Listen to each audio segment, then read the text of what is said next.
Tony Pollard is under the franchise tag for the 2023 season. But as we learn more and more about the NFL running back market, we have to wonder, is this the last year or not about Tony Pollard being on the Cowboys? We'll break it down tonight. Welcome everyone into the show and let's get right into it. Here we go.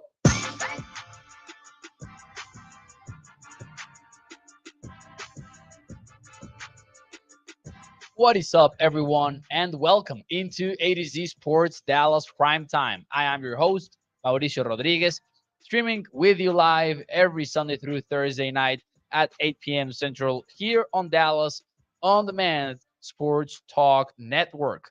With a lot more content coming your way, make sure that you check out a2csports.com/Dallas. And as always, remember that Prime Time is brought to you by our friends over at freemanmazda.net. We will talk more about them and the ride of the week in a few moments here on the show. But before we do any of that, though, let's get into Tony Pollard and the running backs around the NFL. It is not looking pretty for running backs. It is not a fair thing that is going on out there. And I'm going to be honest with you. You guys know that I like looking at numbers and talking about data analytics and using advanced metrics, etc. I'm for all of that. I want teams to go for it on fourth down. I want them to throw the football in early downs. I want them to do all of that. But it might not be fair what's going on with the running backs. I'm not saying it's wrong. I'm saying that you look at Dalvin Cook, who was recently released by the Minnesota Vikings, had four consecutive 1,000-yard seasons, scored touchdowns, was explosive, did pretty much everything right. Sure, he missed a handful of games here and there, but still got that production in. And he was just cut for like $10 million. That was going to be his salary in 2023. He only had like $2 million in guaranteed money. And the Vikings said, nope, he's gone. Saquon Barkley is under the franchise tag. He has not signed a contract extension. Josh Jacobs is in the same situation. He has not signed the tag. Pollard did, by the way. So if you're wondering Tony Pollard's situation, let's get that right out of the way. Tony Pollard did sign the tag, has shown up for everything that the Cowboys have done this offseason. And we all know that there's a health issue there because he suffered that ankle injury towards in the last game of the season versus the 49ers. But he is locked in and ready to go.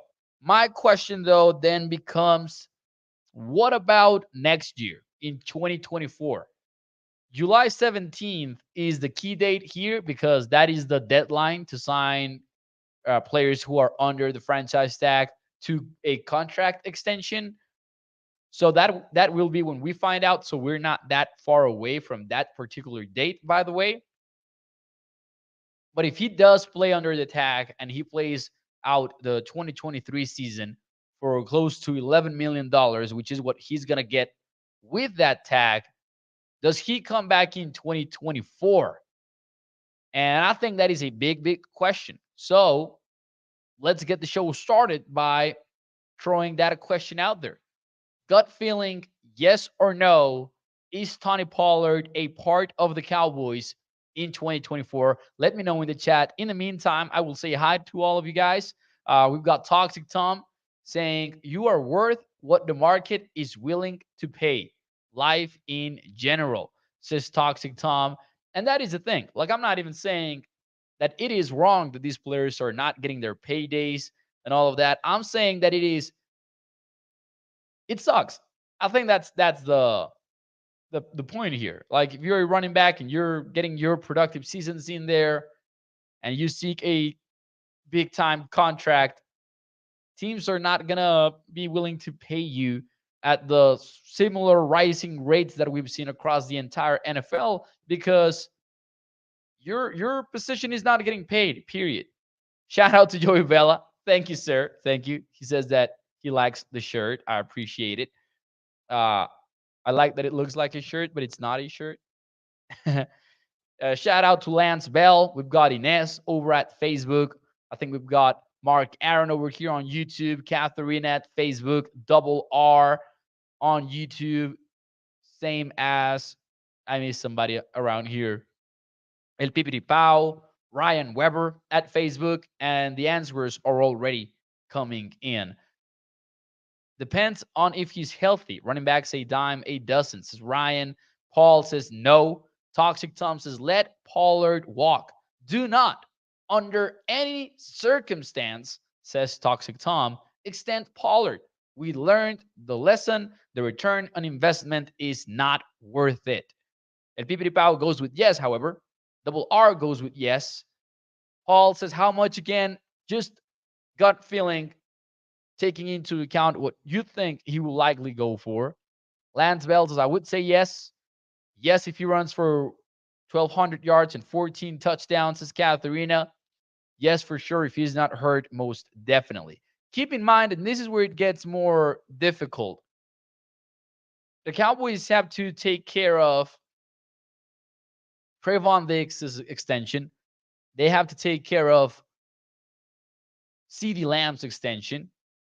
And, there's a different level of urgency with all of those.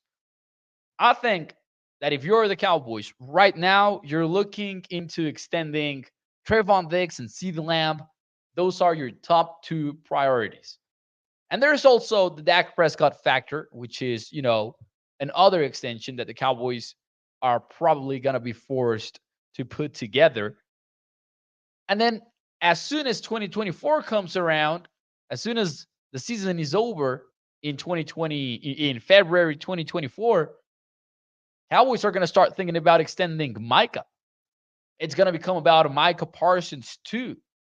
Those are big names that will demand big contracts at big positions. That's why, and it's too early to tell for sure. I'm going to lean towards saying no. I don't really think that the Cowboys are going to stick with Tony Pollard over the long run. That's just my gut feeling right now. And I don't know, because at the same time, that Mike McCarthy will value the running back. We talked about this offense and whether or not it will really be all about establishing the run and running the damn ball, as Mike McCarthy said early in the offseason. I think that there is some misdirection to that based on what McCarthy has done at previous stops. I mean, at Green Bay, basically. He has had very pass-happy offenses, but he does value the running back. And I think it is going to be very tough to walk away from somebody like Pollard a year from now, assuming that Pollard goes out there and he puts together a fantastic season. The way that it could happen, in my opinion, I don't think that the Cowboys break the bank for Pollard. I don't think that will happen. The best chance, in my opinion, for Tony Pollard to be around for 2023 is if the market gives Pollard close to no option. Because once more, Cook was released from the Vikings when he was about to be in for $10 million as the salary in 2023. That is a very low figure. And still the Vikings said, we're out. Even though two of those $10 million were guaranteed. The Cowboys already took the out from Ezekiel Elliott's contract. And somebody like Miles Sanders from the Philadelphia Eagles signed like for fewer than $7 million this very offseason. He signed for like $6.35 million with the Carolina Panthers. And Tom Pelissero, the NFL Network insider, was talking about this on a segment earlier today. And he said, I believe that Cook's contract is going to be higher than that. So he thinks Cook is likely going to get back to that $10 million range pretty much. I do not know exactly what Pollard's future looks like. One scenario that I would rule out is him getting something like a crazy number that puts him as the highest paid running back or something like that over multiple years. Right now, Pollard is the seventh highest paid running back in the NFL. That would be an average value per year, but he would be the first running back in the league in terms of cash paid in 2023. And obviously, that also has to do with signing bonuses from other players whose contracts are higher, but they're not getting the cash now. Pollard, with the franchise tag, is getting all of his cash this very year. And I'm just going to open up over the cap here really quickly and go to the running backs page and go through some of these numbers. Christian McCaffrey got $16 million per year with 30 million fully guaranteed out of 64 in total value. That is a very high number. I don't think that Pollard gets close to that. Kamara, it's at $15 million per year. Derrick Henry is at 12.5, and the and Titans are, at least rumors exist about Henry's future with the Titans. I think that he stays on board for this year. Obviously, it's pretty late now. 11.5 for Aaron Jones. If the Cowboys can get Pollard for a number closer to like 6 million or 7 million, sure, I think that he can stick around. But if you're Pollard and you put together another big time year with the Cowboys, this time as the starter and the undisputed starter, by the way, does that change? Is there a situation in which he's out there asking for a number closer to 15 million per year and the Cowboys have to be out? It's not going to be easy to have him stick around. I'm going to slightly lean towards saying that he won't be back for 2024. But the reason why I hesitate to do that is that he might be forced by the market to settle for a low number in the first place. Let's see what you guys have to say in the chat in the meantime. Toxic Tom says, Mo, refresh me. Who was the last team to win the Super Bowl with their high paid running back? I will wait, says Toxic Tom. Yep, that's a good point. And that's a good point, but I also think that is one of the weakest points that he can make against. Like, I agree with Toxic Tom. I agree with him. Fully agree with him. But my point is you can make far more convincing arguments than that, because winning the Super Bowl, a lot of things go into it that I think it's worth the argument, but also just look at EPA per play, look at the differences in wins above replacement for other positions and compare it with the running back position. Look at what many of these teams with very good offensive lines have done without their top backs. Heck, the Vikings are a perfect example of that. Cook went out, Madison went in, and he had a killer performance game after game. Mark Aaron says, Mo, it is June. Teams spent money in free agency back in March. And I'm talking mostly about the future. I'm not really focusing on the Cowboys getting that extension done right now or anything like that. Tommy915 says, I would be fine with 3 years, $28 million with Pollard. I wonder, like, what's the contract length that you would aim for too with Pollard? That's a good point from Tommy915. If you can get it to where it is a 3-year commitment instead of something longer than that, then I could feel more comfortable breaking the bank for somebody like Pollard.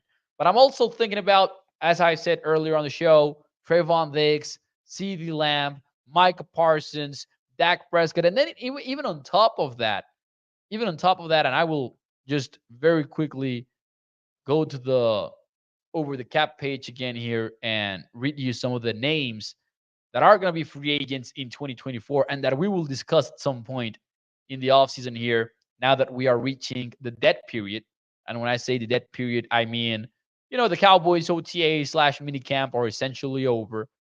Technically, rookie players are still going to go back for some classroom work.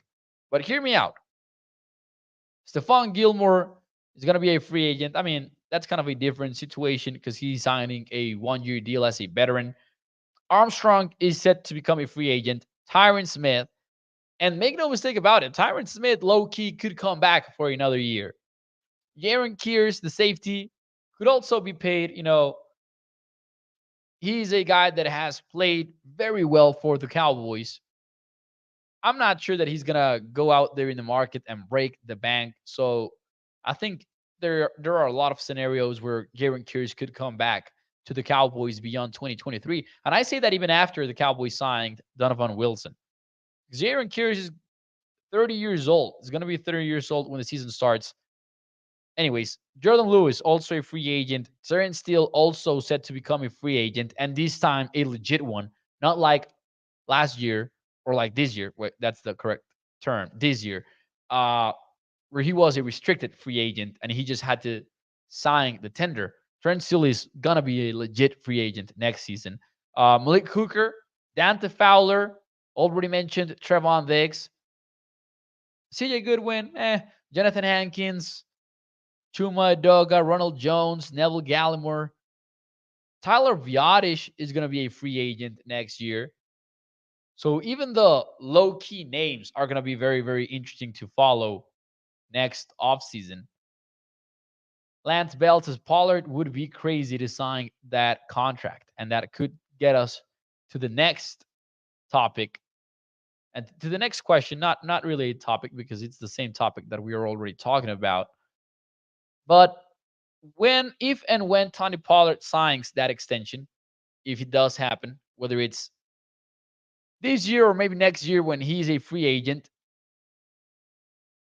does he sign for over or under $12 million per year?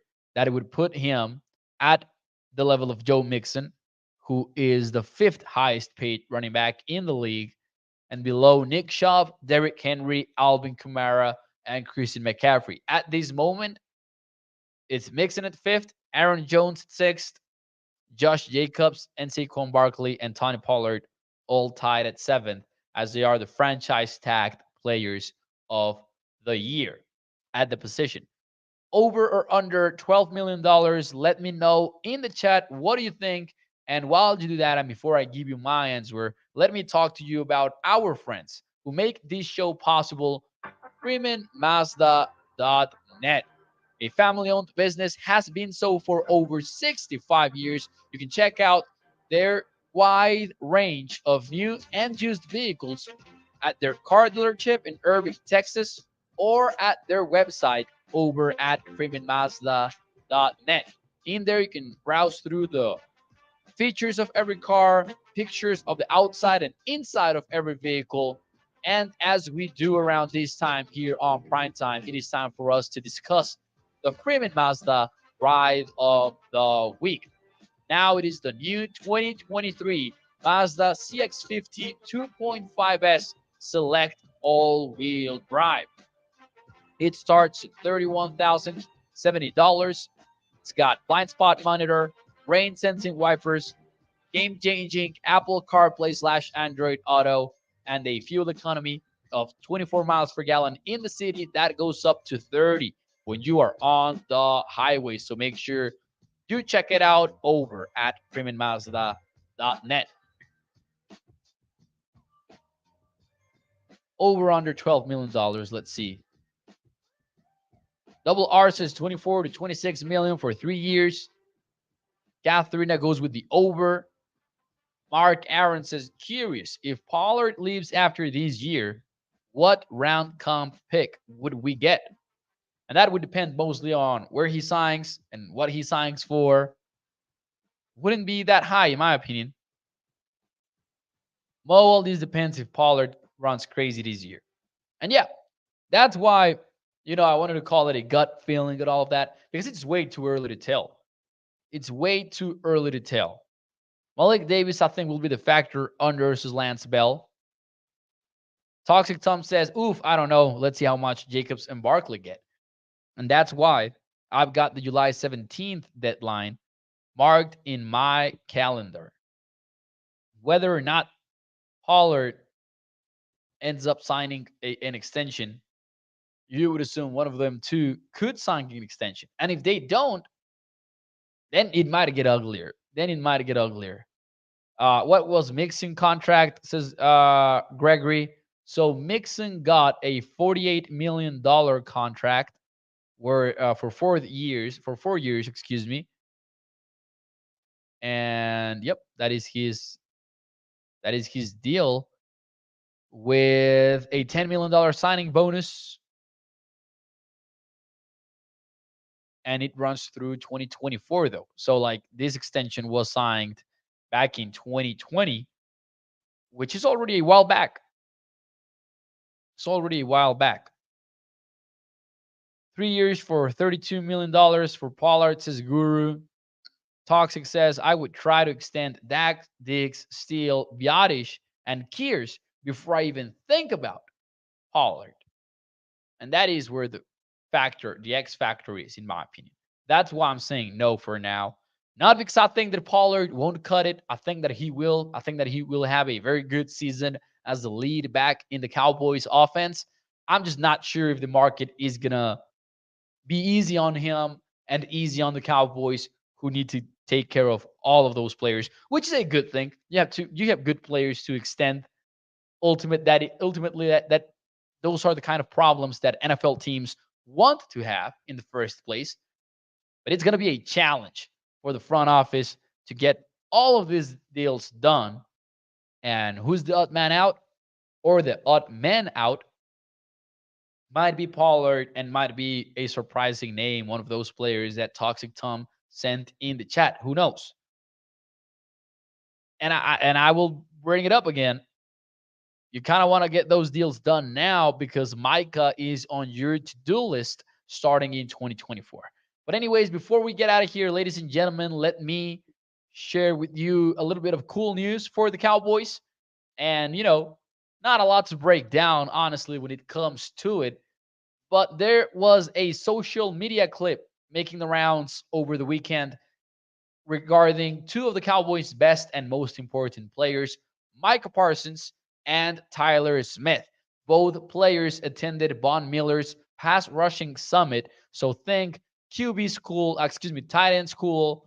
No, what is it called? George Kittle's tight end university, but for pass rushers and with Von Miller. Here is a quick clip that was posted on Twitter by D-Line Bids. And I want to go with the ball. Now I'm going with the ball. And I want to be right here. Come outside. And we don't. And when I'm disengaging, if my hips are low, when I disengage, I can just come around. If my hips are high, I'm just wasting time. I want to play down here. What is one word for that video? Let me know in the chat. He was working with Micah. He was working with Tyler Smith in the clip. You saw Von Miller passing on that wisdom to Tyler Smith. Let me know what is one word to describe Von Miller hosting among other players, the Cowboys, Tyler Smith, and Micah Parsons. I have a particular word in mind. I'll get to that. But first, I will say I love seeing this kind of stuff.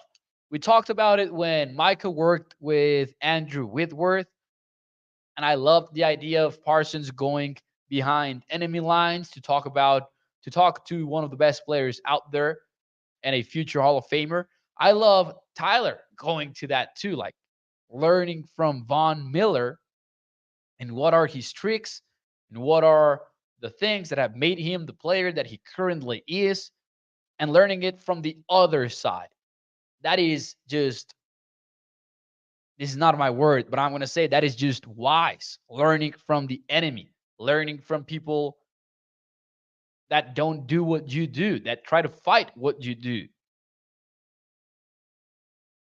It applies to for, when you are of one opinion, it also is pretty cool to read the other opinion in an educational exercise.